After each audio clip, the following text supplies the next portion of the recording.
पुराने रूस के एक छोटे से गांव में एक चर्च था जो वर्षों से आस्था और विश्वास का केंद्र बना हुआ था।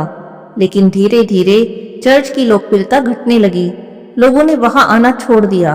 वहां आना छोड़कर झील के उस पार रहने वाले 3 फकीरों के पास जाने लगे। इस बात से प्रधान पादरी को बड़ी चिंता हुई, क्योंकि चर्च की मान्यता के बिना कोई संत नहीं बन सकता।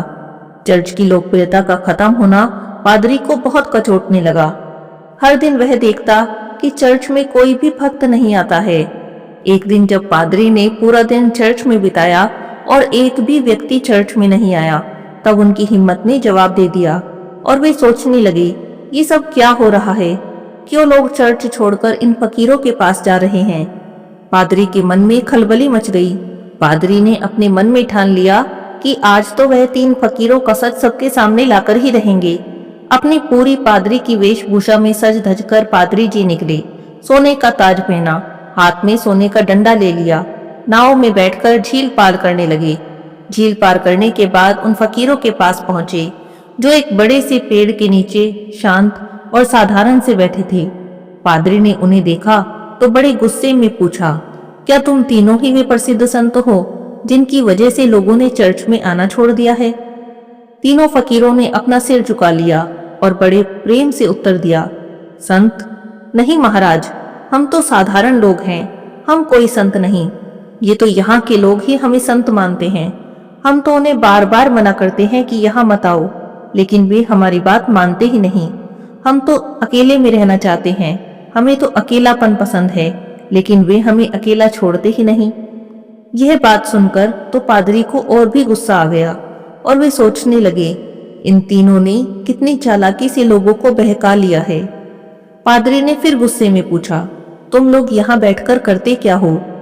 तब फकीरों ने शांति पूर्वक कहा, हम कुछ नहीं करते, बस इस पेड़ के नीचे बैठकर ईश्वर की प्रार्थना करते हैं। तब पादरी ने व्यंग करते हुए कहा, प्रार्थना? क्या तुम्हें चर्च की प्रार्थना याद है? यह सुनते ही तो तीनों का सिर शर्म से झुक गया। तब एक फकीर ने कहा कि नहीं महाराज, हमें प्रार्थना याद नहीं। यह सुनकर तो पादरी का गुस्सा और भी बढ़ गया। उसने गुस्से में पूछा, अगर तुम्हें प्रार्थना याद नहीं तो प्रार्थना करते कैसे हो? बाइबल कहाँ है? मुझे तो तुम्हारे पास कोई बाइबल दिखाई नहीं दे रही। तब उन्होंने कहा कि हम लोग बाइबल नहीं पढ़ सकते महाराज, हम तो अनपढ़ हैं। तब पादरी ने हंसी में कहा, तुम लोग अनपढ़ हो, प्रार्थना भी नहीं जानते, फिर इतने सारे लोगों को बहका रहे हो। बताओ, तुम प्रार्थना करते कैसे हो? तब फकीरों ने कहा, हमने बहुत कोशिश की चर्च की प्रार्थना याद करने की, लेकिन चर्च की प्रार्थना हमसे याद ना हो पाई, इसीलिए हमने अपनी ही एक प्रार्थना बना ली है। अब तो पादरी हैरान हो गए। क्या कहा? अपनी ही प्रार्थना बना ली? ये तो शास्त्रों का अपमान है। प्रार्थना तो परमात्मा ने सिखाई थी। तब फकीर कहने लगे, महाराज आप हमें माफ कर दें, हमें क्या पता था। अब आप हमें प्रार्थना सिखाएं। आप जो हमें सिखाएंगे अब से हम वही प्रार्थना करेंगे। कृपया हमें हमारी गलती के लिए माफ कर दें। पादरी को तो बहुत अधिक गुस्सा आ रहा था, लेकिन फिर भी शांत होते हुए कहा, ठीक है, मैं तुम्हें प्रार्थना सिखा दूंगा, लेकिन पहले तुम मुझे अपनी प्रार्थना सुनाओ। अब तो फकीरों ने शर्म से नीचे सिर कर लिया और कहने लगे कि हमें प्रार्थना नहीं आती, लेकिन फिर भी हमने अपनी प्रार्थना बनवा ली। हमने सोचा कि भगवान के 3 रूप हैं और हम भी 3 हैं, इसीलिए हमने प्रार्थना बना ली, हम 3, तुम 3, हम पर कृपा करो। यह सुनकर तो पादरी जोर से हंस पड़े। क्या सचमुच यही प्रार्थना तुमने बनाई है? ये तो कोई समझदारी की बात नहीं है, तुम लोग तो महामूर्ख हो। पादरी ने सोचा कि आज तो इन मूर्खों की पोल खोलकर ही रहूंगा। पादरी ने उन्हें चर्च की प्रार्थना पढ़कर सुनाई। तब फकीर कहने लगे, महाराज आप एक बार फिर से पढ़ दें। पादरी ने एक एक बार करके 3 बार उनसे प्रार्थना पढ़कर सुनाई। तीनों फकीरों ने उसे याद करने की कोशिश की। अब पादरी संतुष्ट हो गए और कहने लगे, अब से तुम लोग यही प्रार्थना करना और कभी कभार चर्च में भी आया करो, धीरे धीरे सब ठीक हो जाएगा। तब फकीरों ने कहा, धन्यवाद महाराज, अब से हम वही प्रार्थना करेंगे जो आपने हमें सिखाई है। यह बात सुनकर तो पादरी बहुत खुश हुए और नाव में बैठकर वापस लौटने लगे। लेकिन ये क्या, जैसे ही वो नाव में बैठकर झील के बीचों बीच पहुंचे, उन्हें पीछे से कुछ आवाजें सुनाई दी। उन्होंने पीछे मुड़कर देखा तो उनकी आंखें फटी की फटी रह गई। तीनों फकीर झील के पानी पर दौड़ते हुए उनकी तरफ आ रहे थे। यह चमत्कार देखकर तो पादरी के होश उड़ गए। वे सभी पानी पर दौड़ रहे थे जैसे जमीन पर दौड़ रहे हों। यह दृश्य देखा तो पादरी के हाथ से सोने का डंडा नाव में गिर गया। वह अचंभित हो गए।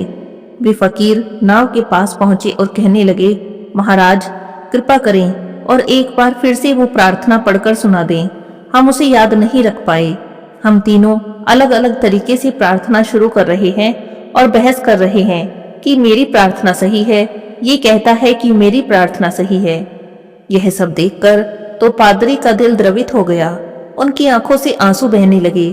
उन्होंने देखकर कहा कि मुझे समझ में आ गया है, तुम्हारी प्रार्थना ही सही है।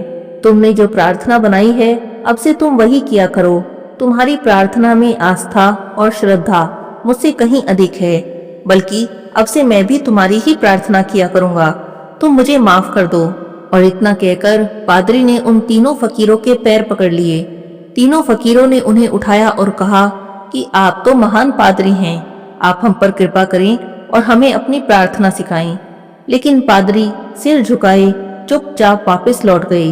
वो जान चुके थे कि सच्ची आस्था और प्रार्थना शब्दों से नहीं बल्कि दिल से होती है। प्रार्थना का सही तरीका केवल शब्दों में नहीं बल्कि सच्ची श्रद्धा और आस्था में है। जो दिखावा और परंपराएं हैं वे सब बेमानी हैं जब तक हृदय में सच्ची भावना न हो। हमें अपनी आस्था और प्रेम को बिना किसी शंका के भगवान के सामने प्रस्तुत करना चाहिए। यह कहानी लियो टोल्स्टॉय की एक बहुत ही प्रेरणादायक और भावात्मक कथा है, जो श्रद्धा, आस्था और सच्चे समर्पण का अद्भुत उदाहरण है।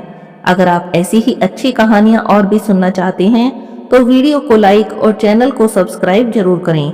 मिलते हैं अगली कहानी के साथ। धन्यवाद।